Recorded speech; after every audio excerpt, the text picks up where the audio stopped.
Ето 6 правила, които промениха живота ми завинаги. Първо правило – пусни миналото.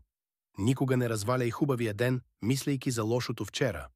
Второ правило – игнорирай ги. Не слушай другите хора, живей живот, който те прави силен и уверен. Трето правило – дай му време.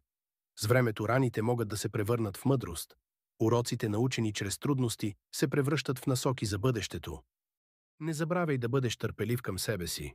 Растежът изисква време, а неуспехите са естествена част от процеса. Четвърто правило – не се сравнявай.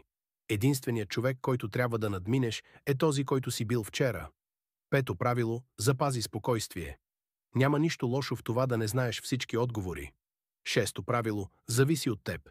Ти си единственият, който отговаря за собственото си щастие. Не позволявай на другите да диктуват живота ти. Прави това, което те вдъхновява, и дай всичко от себе си. Мисията на истинския хъсъл е да вдъхновява и подобрява живота на хората. Присъедини се към нашето пътешествие.